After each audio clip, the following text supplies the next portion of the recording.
So I wanted to talk today a little bit about low down loan programs and specifically FHA, VA, USDA, any of these, especially government backed low down programs. And are they essentially dead as far as the market goes right now? And if you were a buyer and this was the route you were going, would you have a chance in the market? And we're going to talk about that and then maybe talk about some options that you have to make your offer a little bit more enticing to a seller and kind of put you in the shoes of the bank and the seller to kind of understand what they're looking for and why this is an issue right now.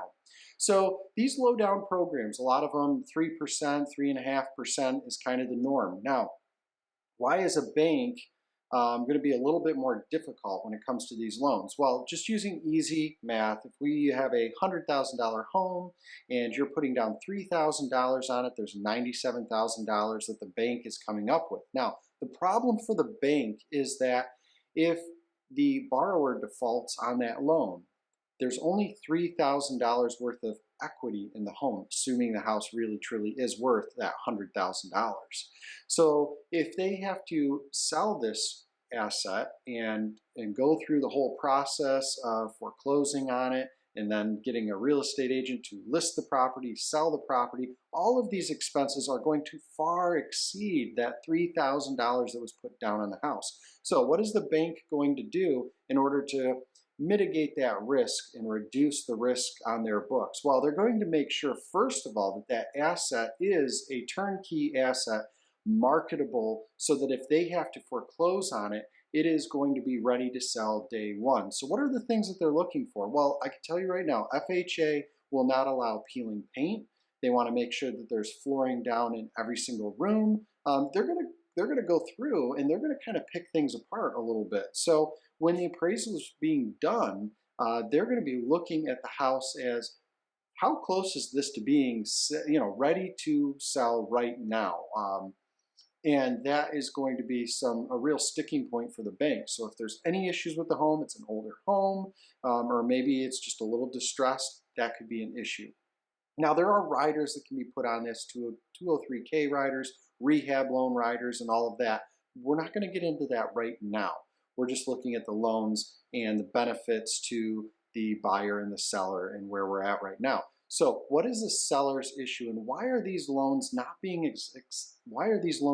accepted as much as they were, let's say, 3 or 4 years ago? Well, the problem for the seller is that when they're looking at these loans, they're thinking to themselves, okay, I've got a cash offer for, let's say, 95.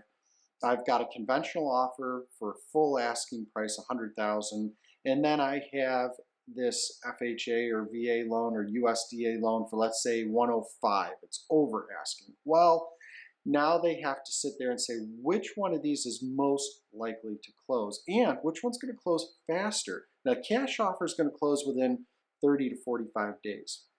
Very few issues there. They're going to maybe have an inspection, maybe not. And it's pretty much a guaranteed deal, or as close to having a guaranteed deal as possible. Now, the conventional loan is likewise pretty close. They're going to have 10, 20% down. They do have low down conventionals, but let's just stick with normal conventional here. And the bank is usually not going to pick things apart to the level that the low down loans are.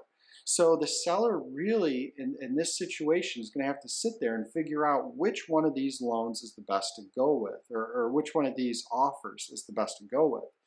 And that's where these low down loan programs hit kind of a brick wall. So what can you do to make it a little bit more enticing for that seller? Well, first of all, you could save more.